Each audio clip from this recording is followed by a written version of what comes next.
Hello everyone, my name is Havian and today I'm going to be playing Sword Art Online Lost Song, the English version. If you've been watching this channel for a while, you would have seen that I've already played through the Japanese version, but I did skip the storyline just for this version. So I'm going to be playing through this version. I'm going to be showing you things that I noticed in this version. I'm pretty sure that a lot of you are going to be looking up for the subtitles because I want to compare this to Holofragment. I want to see how much better this game is to Holofragment when it comes to the subtitles. That seems to be the thing that a lot of people's eyes are on. So I'm going to go ahead and I'm going to play through it. I'm going to play through the whole game. I'll probably put an annotation up for people that want to skip the cutscenes. So if they don't want to spoil things for themselves too much. But I will be taking you through the game. I do know what I'll need to be doing when I'm playing through it. So this is going to be more of a walkthrough, you could say. So here we go. Let's get started. Alright, no save data detected. So I do actually have save data on this profile. But I'm guessing it's creating the data because it's not picking up the regions. So I've got a Japanese save data on this profile. It doesn't actually have the update. I did update the game when it first started. It brought it up to patch 1.01, but it hasn't added the cross-save feature. I'm hoping that when the cross-save feature is available, I may be able to download my Japanese save. Wishful thinking, but I'm hoping it. Let's go and look and let's go ahead and take a look in the options. So flight, it starts with inverted. I'm going to switch that back to normal. Difficulty, you can have easy, you can have normal, and you can have hard mode. I'm leaving it in normal mode for now. If things do start to get a little bit too easy, I'll switch up to hard mode. But for the storyline, there are a few hard boss fights, even though it is in normal. Display logs. Yep, I'm going to leave the logs on. I'm going to leave the display area on. I'm going to leave vibration on. I am playing on the PS3 version at the moment. I will be playing on the Vita version when they actually add that to the HK PSN store.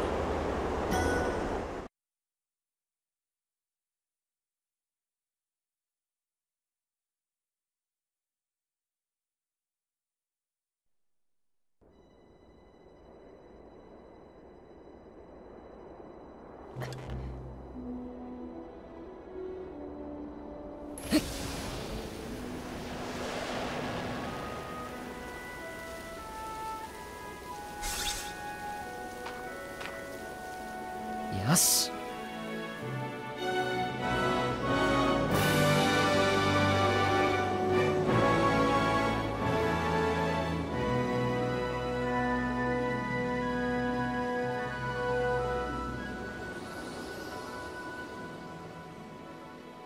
Kirito-kun!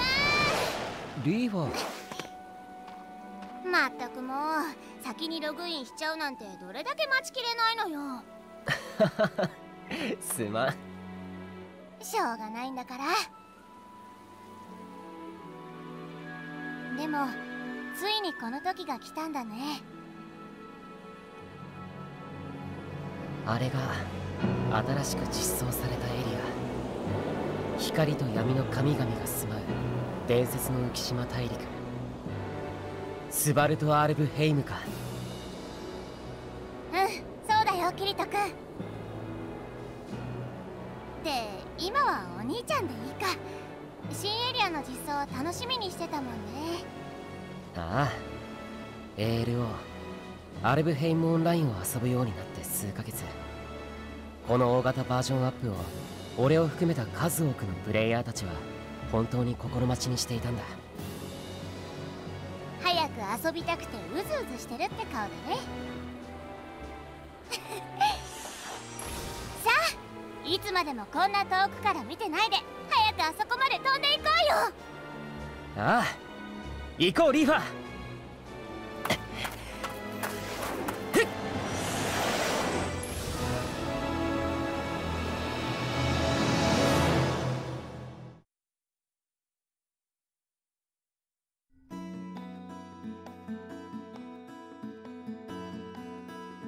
Okay, so I know right about now they're going to start introducing you to the gameplay. It's going to do the tutorial. I'm going to play through the tutorial just so you can see what it is. I did skip it before because I already knew how to play, but I'm gonna just go through it. 着いたな。ここががスバルト・アルブヘイム。そうだね。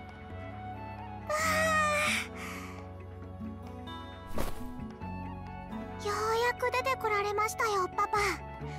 今日はお二人だけなんですか？後で落ち合うことになってるんだ。そうなんですね。ユイ、ここは新エリアの。はい、ここはまだ新エリアの入り口、浮島大陸の最初の島、浮島草原ボークリンデです。ここから一つずつ島を攻略していき、移動範囲を拡大していく。つまり次の島に行けるようになるという仕組みです。なるほどな。ありがとう、ユイ。さてお兄ちゃん、ここで新しい ALO のプレイ方法をおさらいしておかない？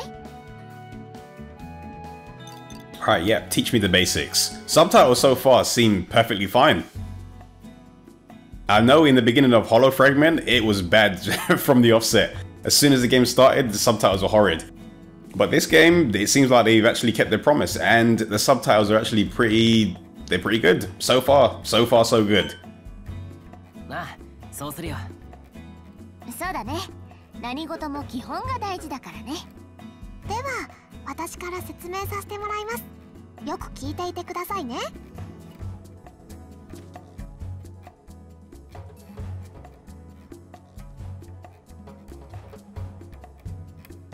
So anyone that's seen me play pretty much already knows most of this. But for those of you that are watching this the first time, I guess I'll go through it. I mean, you're going to see me doing it anyway, but I'll go through it.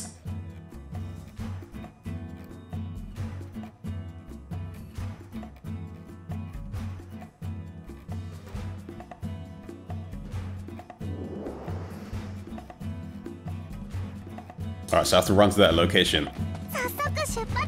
So as they were saying, if you hold down L1, or R1 I mean, you can actually sprint.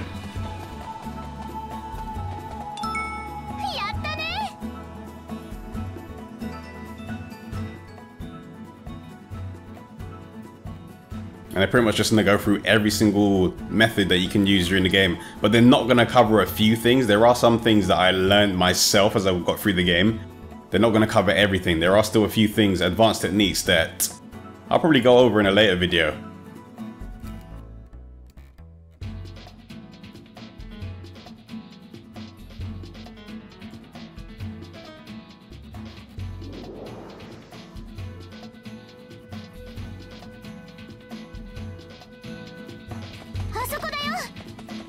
And these little things here, once you run over them or you pick them up, they are, as they said, money, or you can get crafting items from them.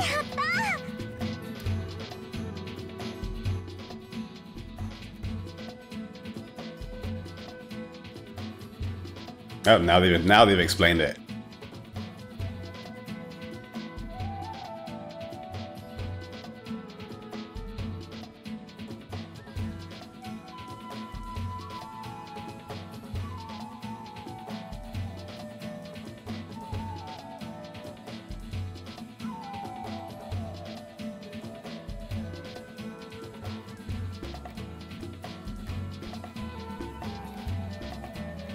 Alright, so I need to go as high as I can.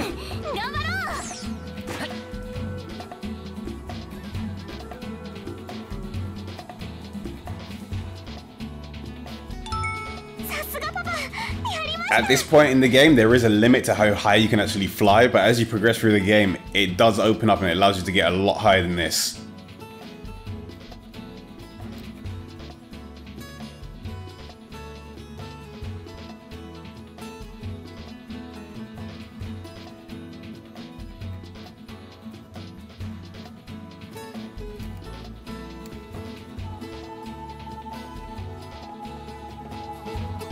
And if I just push down, I'll drop all the way to the ground. You can double tap X, but sometimes that can kind of get in the way, and you'll sometimes it won't acknowledge that you've tapped it twice, and you'll end up flying upwards instead of down.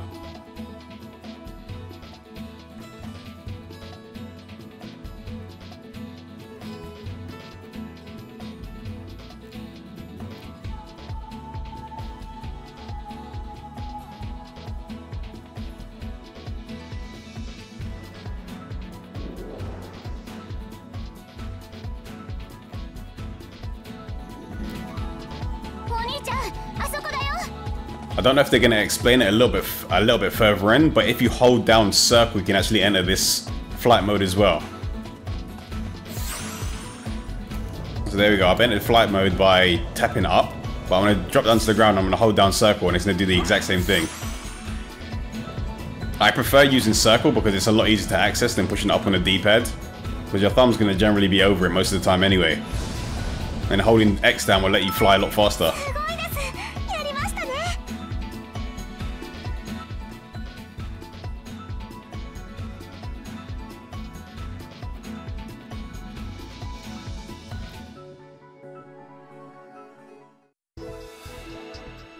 Alright, now they're going to get into combat. But after this tutorial kicks off, generally, or from what I remember, it goes into the actual story. When you'll start seeing some more action. You'll see some more goodness.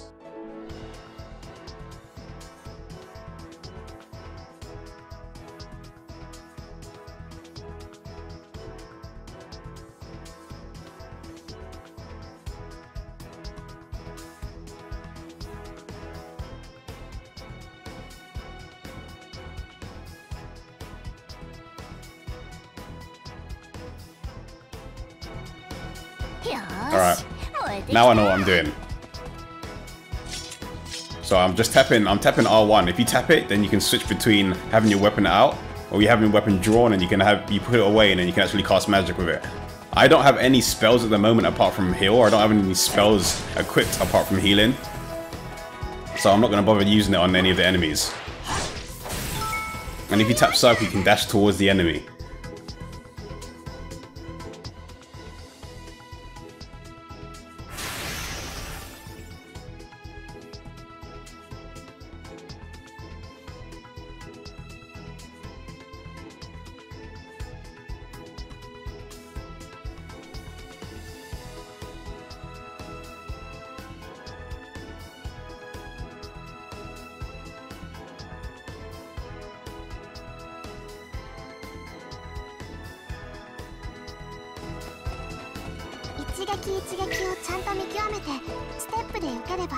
Alright, the guard meter they're actually referring to is this circle that's in the center of the screen. Every time an enemy hits you, if the enemy hits you while you're guarding, that circle will go down, and once it's depleted, your guard will be broken. And it'll kind of leave you vulnerable. Wow, this tutorial is a lot longer than I expected, or than I remembered.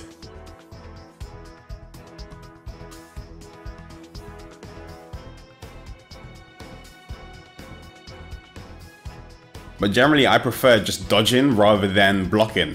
There'll be some attacks where you have to block because you can't get out of the range quick enough. So that's generally what I use that for. But sometimes enemies can hit so hard that it breaks your guard in one hit. So I generally like to just dodge, because if you dodge, then you're not going to take any damage.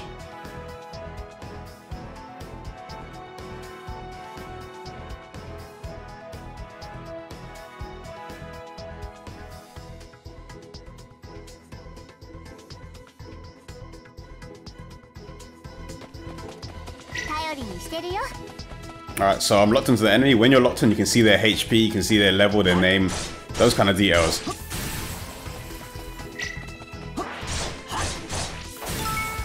And it lets you target them a lot easier.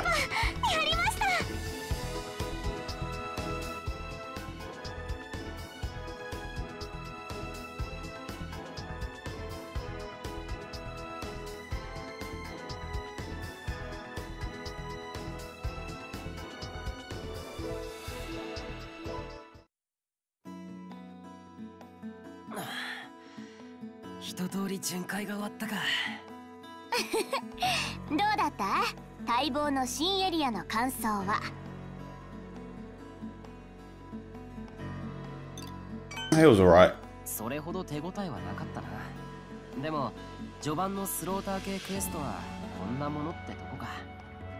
I don't believe those choices actually make a difference to the story itself, or at least I haven't heard anything about it doing it. I believe there's only going to be like one outcome to this game, so I don't think those choices make much of a difference at all. Maybe I'm wrong. Maybe I'll find out as I get through.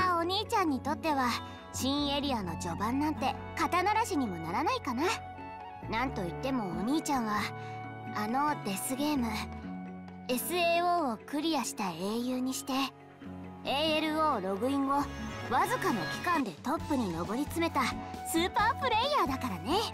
やめてくれよリーファ。たまたまこの世界で SAO のデータをコンバートできたおかげだよ。それじゃあおさらいも終わったことだし、そろそろ街に行ってみようよ。ああ、そうだな。転移門はどこだろう。パパ、こういう時はマーカーを使うんです。マーカー？そんなものあったっけ？スバルト・アールブヘイムが実装された時に配られたマニュアルに記載されてましたよ。ゆい、ちょっと説明してもらえるか？は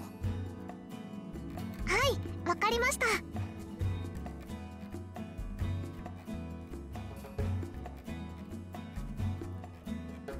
なるほど。このマーカーが指している方向に行けば転移門にたどり着けるってわけだね。ああ、そうだな。活用できれば攻略に役立ちそうだ。Alright, now they're showing you markers on the map. If any of you have actually played Hollow Fragment, you would know that there was not really much in terms of guiding you to locations.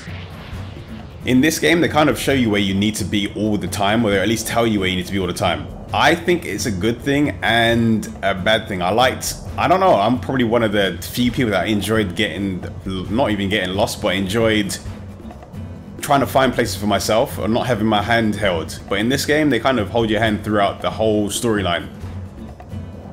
So there are no enemies on the map at the moment, or at least I don't think so, until I actually go through this gate and actually do the first cutscene. So I'm going to go ahead and actually do that. But there is one thing I want to check. I don't think it will actually show up on Kirito. I'm going to check when I get one of the girls in the party. I want to see whether or not the DLC is active from the Japanese version. Because I deleted the DLC for this version on purpose, just to see if the Japanese version would be detected and show up in my game. Because I do have the Japanese version on this profile as well. では、転移門について説明します。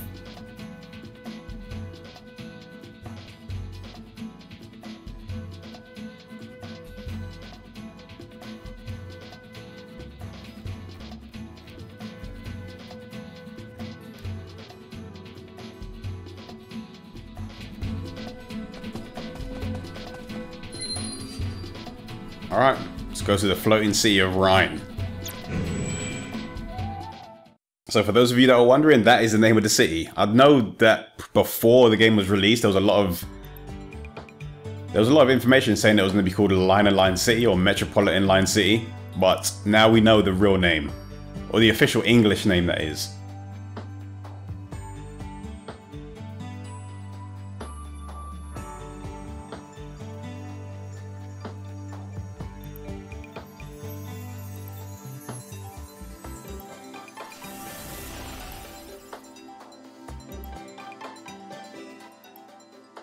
Oh, これがスバルト・アルブヘイムの街か。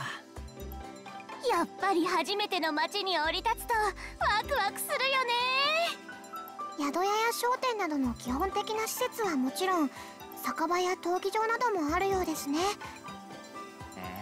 そうなんだ。後で回ってみるか。パパ、少しいいですか？システムが一部アップデートされています。既存の ALO の街中と違い、この新エリアの街の中では飛行できません。そうか。新エリアの街はそもそも ALO 本土とシステムの仕組みが違うみたいだな。はい。ですが、今回のバージョンアップではシステムのアップデートはもちろん、新しいダンジョンやクエストも多数追加されています。それだけ遊び応えがある、攻略しがいがあるってことだな。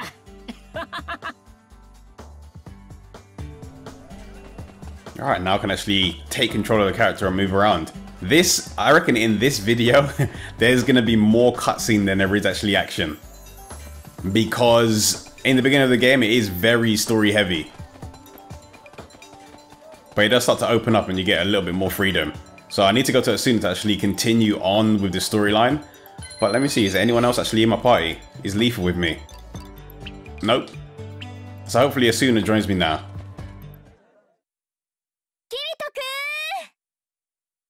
お、アスナたちが到着したな。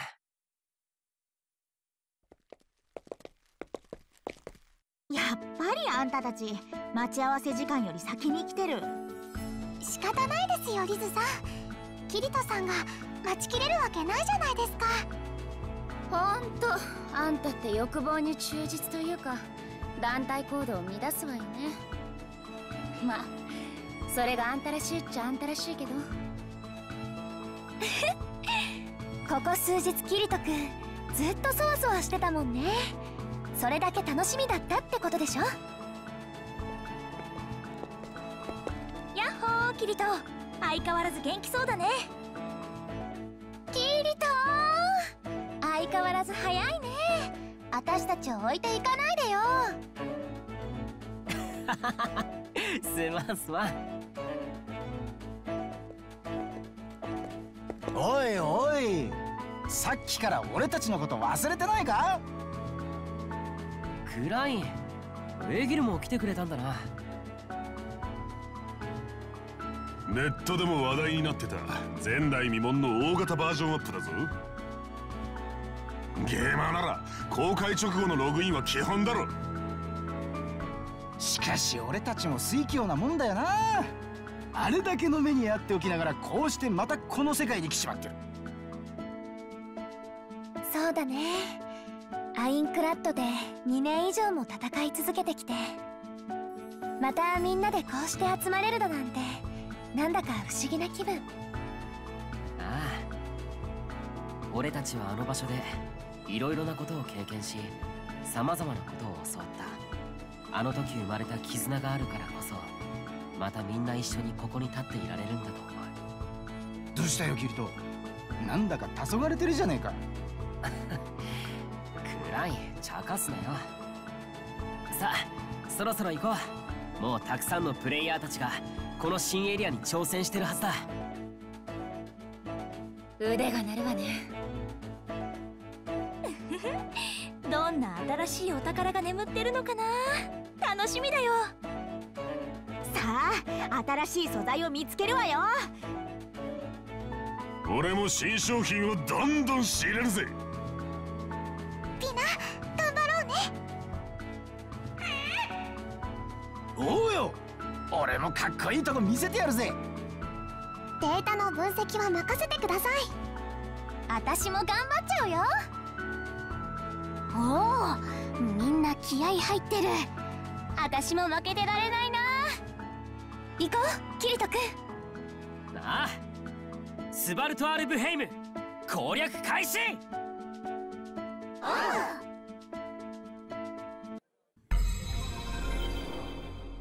Alright, now this is the start of the first chapter. 俺の名前は桐ヶ谷和人。でも俺にはもう一つの名前がある。本名と同じくらい、いやそれ以上に今となっては価値を持つ名前、キリト。こう呼ばれることがとても自然になった。そう、2年前のあの事件から。2022年 VRMMO と呼ばれるジャンルを確立し、ベータテストから世間の話題をさらったそれはこう呼ばれた。ソードアートオンライン。それは五感を全てシミュレートし、脳に直接インプットするバーチャル世界。しかし開発統括の茅場明彦は1万人という膨大なプレイヤーをゲームからログアウトできないようにした。ただの疑似世界の遊びではなく、ゲームオーバーイコール現実の死という絶対的なルールの下で、プレイヤーたちのログアウトの条件はゲームをクリアすること。そして2年後、ようやくゲームはクリアされ、デスゲームは終焉を迎えたが、その間4000人が死んだ。その犠牲はあまりにも大きく、ログアウトできたプレイヤーは2年前とは比べようもないほど衰弱していた。俺たち SAO のプレイヤーだった者は施設に入院させられ、数ヶ月のリハビリ後ようやく退院することとなった。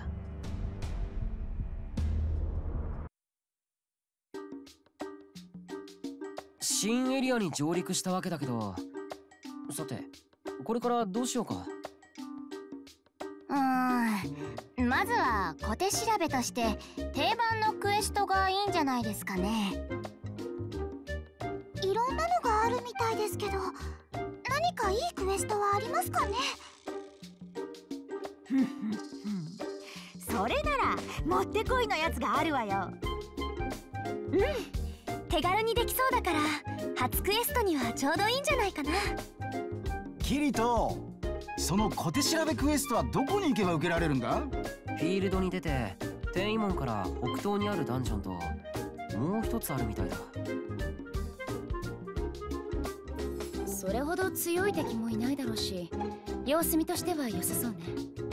素材になるアイテムがあるらしいから装備強化に使えるし、食材になる敵もいるらしいわ。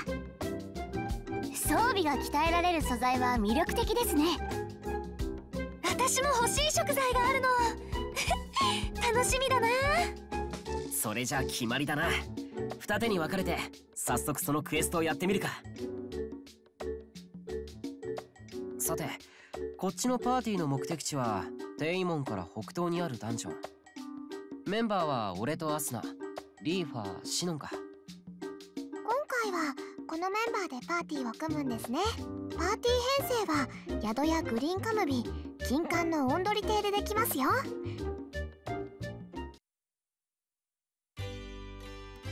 ここでパーティー編成ができるんだな。はい、編成できるのは1名から3名までです。編成に入れたメンバー以外はどうなるんだ？バトルには参加できませんが一緒に冒険できますよ。バトルに参加するメンバーを変更したいときは毎回この宿屋で行うシステムになっています。今回パパが編成できるのはパパとママ、リーファさんとシノンさんです。早速やってみてください。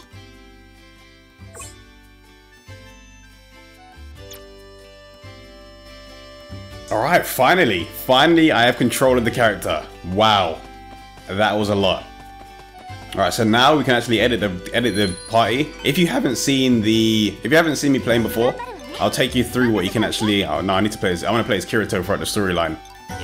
Because Kirito is needed for certain fights in the game, so I'm going to be using him to play. I'm going to use Kirito as soon as is needed for certain fights, and I'm going to play with any random person in the third slot, or maybe my own custom character. これでいいか？バッチリです。準備ができたら転移門から出発しましょう。ああ、行こうか。Alright, so you can edit your party from here. You can save the game from here, which is what I'm gonna do. Right now, there's only one profile on the account. But once they add cross-save to this version of the game, you'll be able to upload 3 different slots. So you have 3 different slots to play with, but at the moment, it's just locked to 1. And then you've got your warehouse where you can store your items, or you can withdraw your items. And that's pretty much all that's inside of it. But what I do want to try and do is check the party members. So the Japanese DLC will not show up in the game.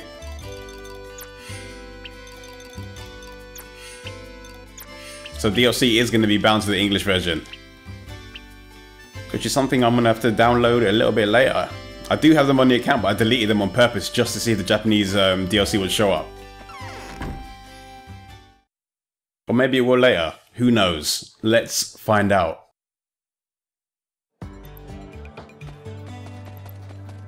There's not really much you can do in the town itself. There are a few, you'll find a few like markers where you can go to actually activate your quests. But apart from that, there's not really a lot to do in here apart from upgrading your equipment and buying items. So first place I'm going to go to is inside of here actually. This is Lisbeth's shop, where you'll find Lisbeth and you'll find Agil, and you can actually buy equipment from them and you can appraise your equipment.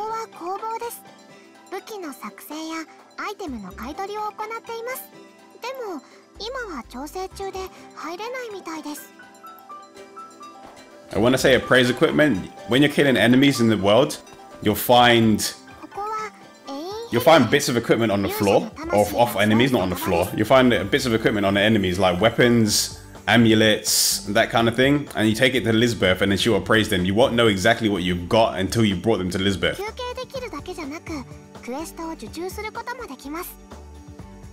And then you got the tavern here where you can actually go and get your quests.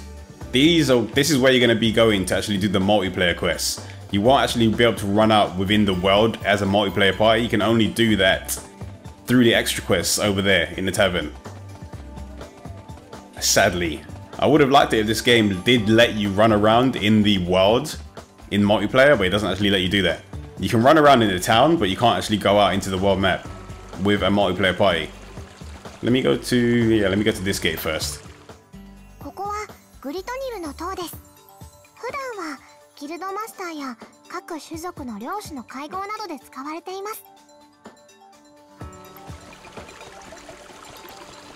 And then finally here.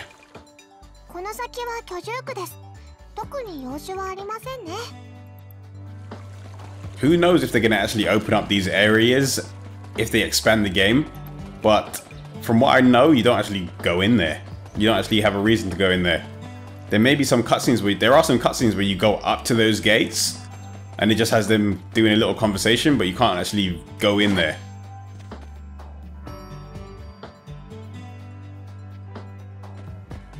Alright, it's time to actually go out and do this quest. But let me see what my equipment kind of sucks. I know at the beginning of the game it is going to be slightly, some of the bosses are going to take a lot longer to kill. Alright, so skill is 100, 100.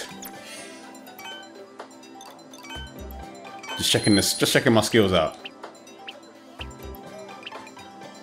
Yeah, some of the bosses take a lot longer to kill right at the beginning of the game because you don't have access to a lot of your sword skills. But as you progress, then things do start to get a lot easier and a lot quicker.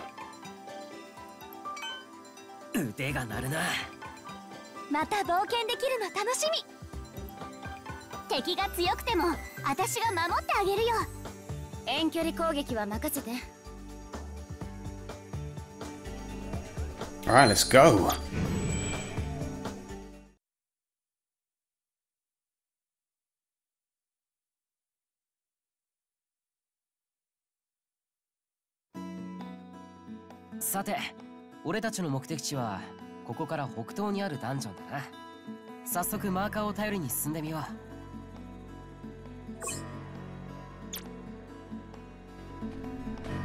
So now I'm going to go ahead and actually check my skills.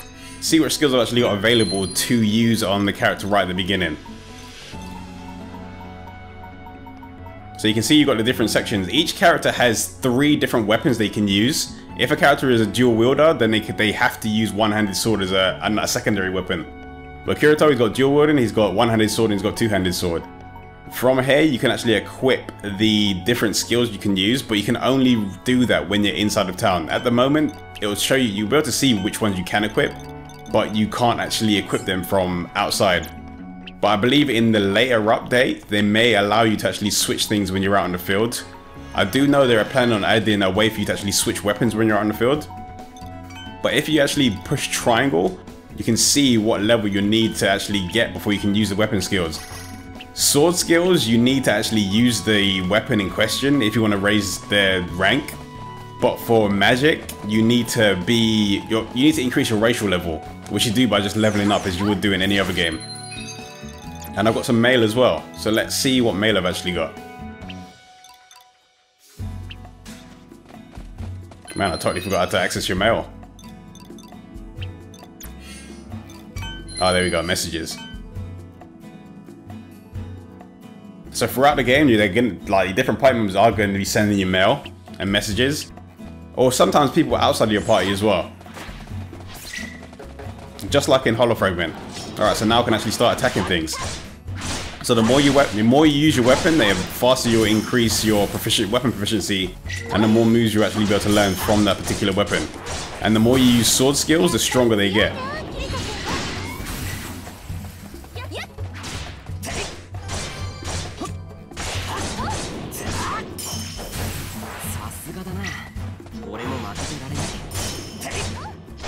For those of you that are wondering, if I haven't mentioned it already, I am actually playing on the PS3 version. I'm pretty sure I mentioned it at the beginning, but it's been a while. So there we go. On the left-hand side of the screen, you can see that I've just received a very mysterious knuckle. That may be a drop item, or it may be a weapon that I'll need to get appraised. It doesn't tell me exactly which weapon it is. It's just got a really vague description of what it is.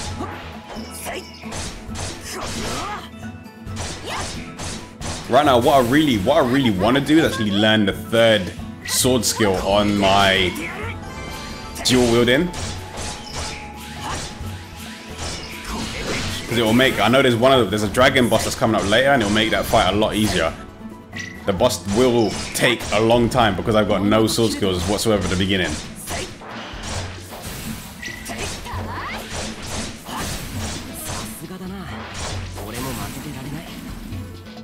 Alright, that's enough of that. Let me drop down and actually do what I need to do for this quest. So first location, I need to go over here. Look at some wall if I remember right. Look at that wall. Oh, it's a door. It's a door. ということは物理攻撃じゃ破壊できないの？そうみたいね。これじゃあ先に進めないわ。となると、おそらくこの扉の封印を解除する仕掛けがあると思うんだけど。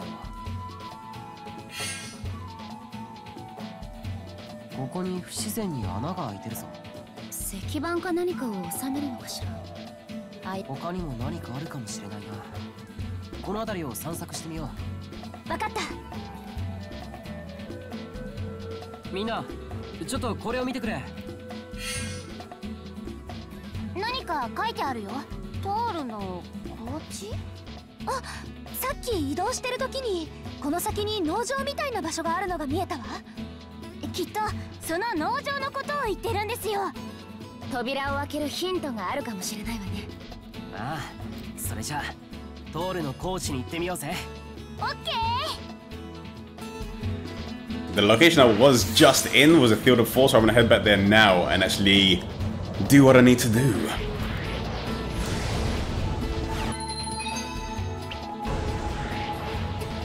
It does show you exactly where you need to be on the map anyway, so you're not gonna really get lost.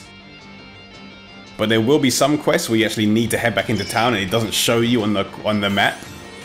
So those are the only points in the game where it seems like you have no idea where you need to go.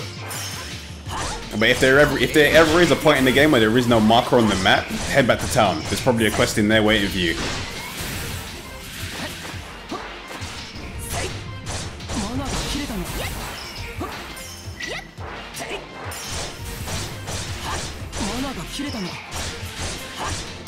It is a little bit weird that they actually didn't decide to put the cross-save update in at the beginning of this game since it's already available in Japan. Makes me wonder if the delay in all of the bug fixes and all those kind of stuff and content patches instead of just releasing them, because I don't know how much translating you'll need to do for a cross-save patch. And that's something I'd expect to be in there right at the beginning since it's already on the other versions for quite a while now.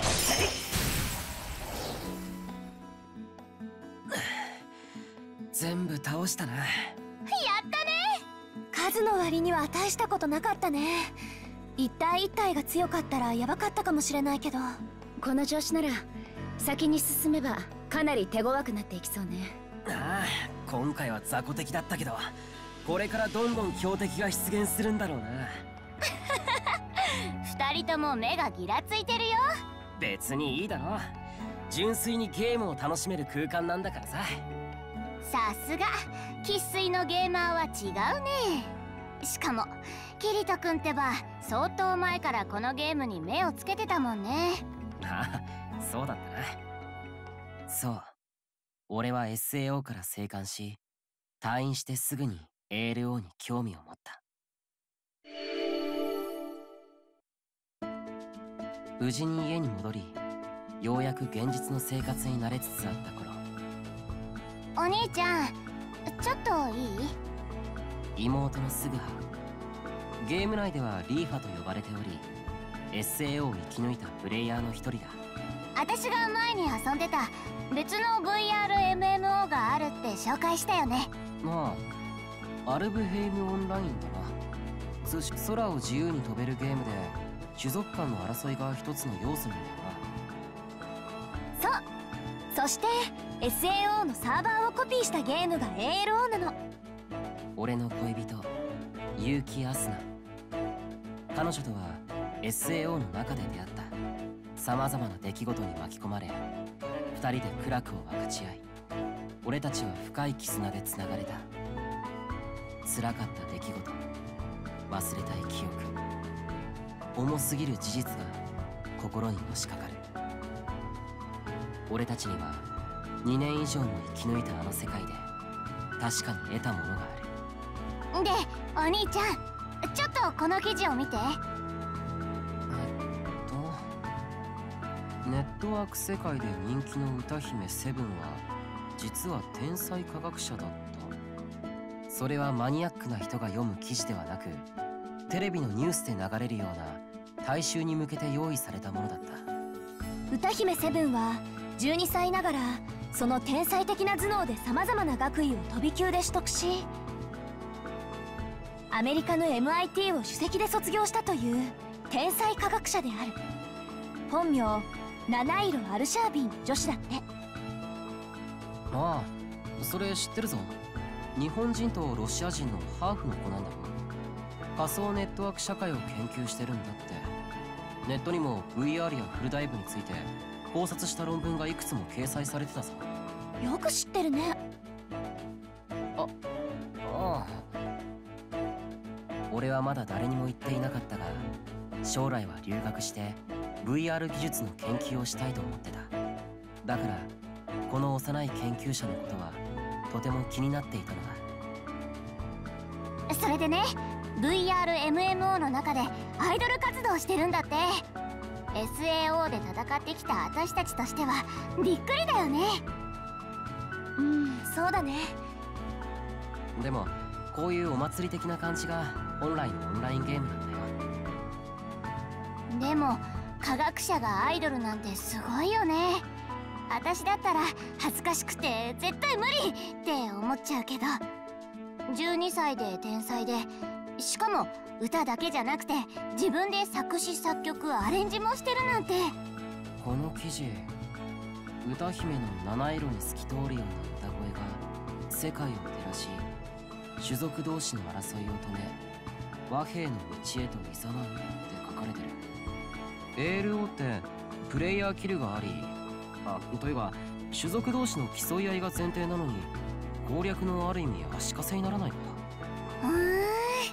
やっぱり外国の人のゲームの楽しみ方はスケールが違うな。 VRMMO 研究で注目を浴びている少女、ちょっと興味が湧いてきたな。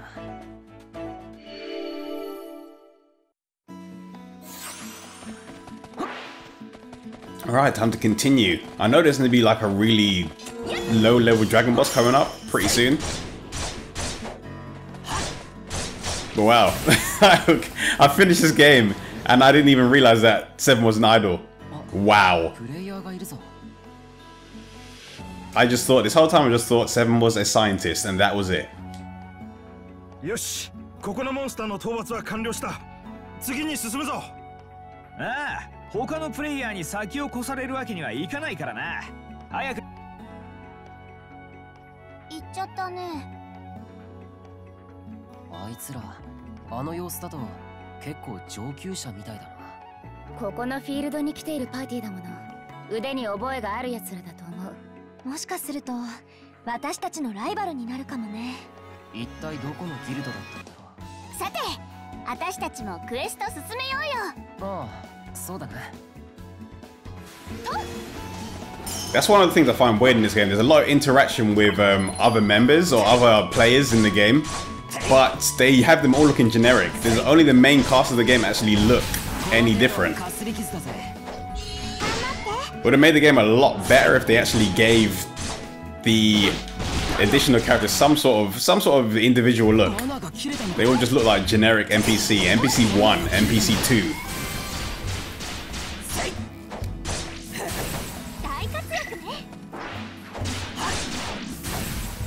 Alright, my skill dual wielding skill reached 115. I kind of wanted to reach 150 so I can learn my next skill. I believe the next skill is at 150. Let me take a look. But I don't. I was at 200. My mistake. But that skill, the skill itself isn't that great, to be honest. I just need more skills for one of the bosses that are coming up.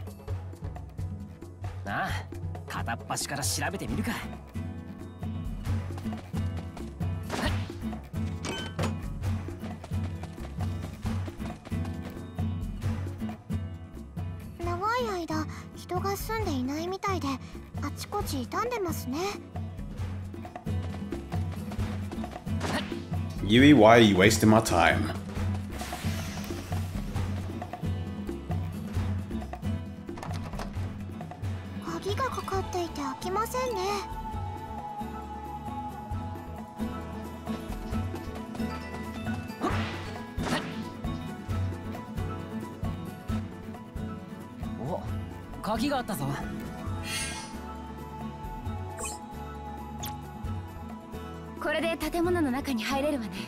Kirito君、早く開けてみてよ。ああ、わかった。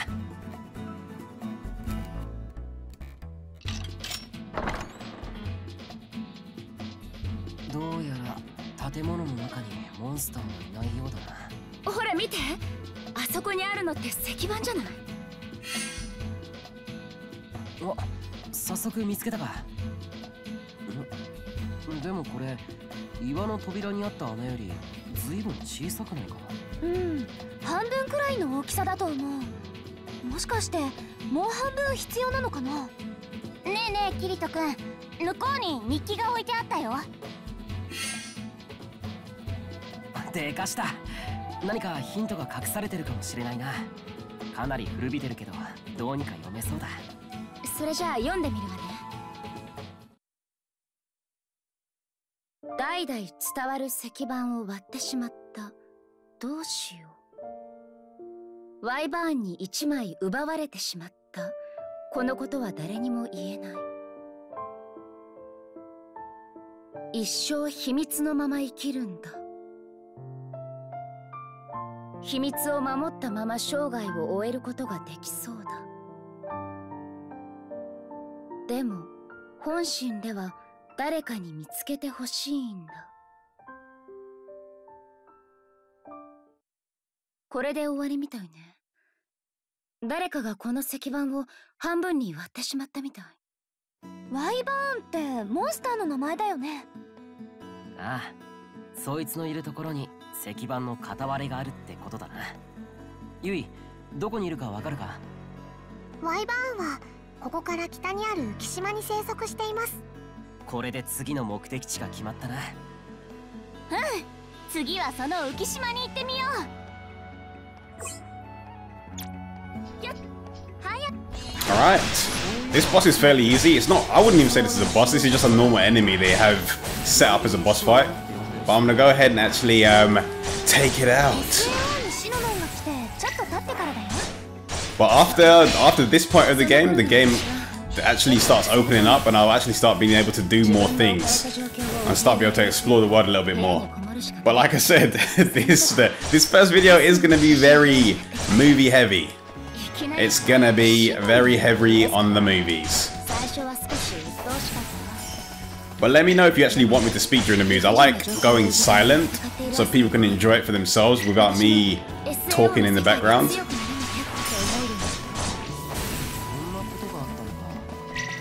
But a lot of the time when you're out in the field, your party members will have conversations, which you can see them having right at the moment.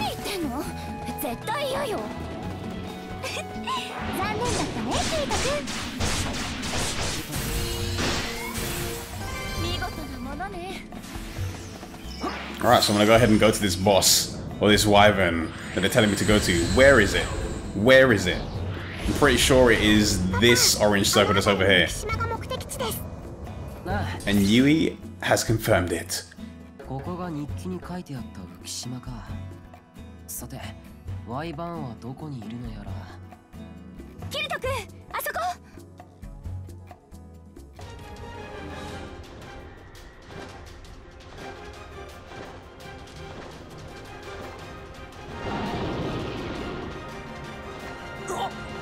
きなりボスの出ましか。このモンスターを倒せばもう一つの石板のかけらをゲットできるんだね。よし、みんな行くぞ。このボスを倒せば Alright, this boss is gonna be pretty easy. It'll be over and look, she's already done one move and taken half his life out. Almost makes me wonder if I want to turn this into like a hard mode playthrough. クエストクリア。こんなの楽勝よ。クエストクリアよ。 There you go. That is the first quest of the game actually completed.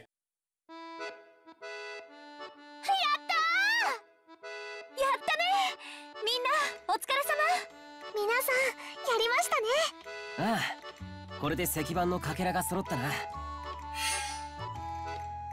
この石板をはめれば封印されていた扉が開くんだよね。やっとダンジョンの中に入れるってことね。早速行ってみようよ。ああ、そうだな。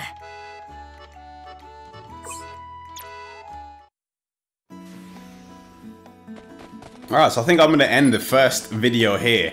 I am going to be streaming this game, but I don't think I'm going to be streaming the storyline. I will be streaming multiplayer gameplay. You've seen me doing a few videos of the Japanese version where I'm playing with a few of you guys. I enjoy doing that, so I'm going to be doing that on Twitch, twitch.tv/Havian. But yeah, if you want to see more of this video, if there are any things in particular you want to see me make, or videos you want me to make, let me know. But I will be streaming this, I will be playing through the whole game. So just keep an eye out. Next video will be up very soon. But until I make the next one, I'll see you later.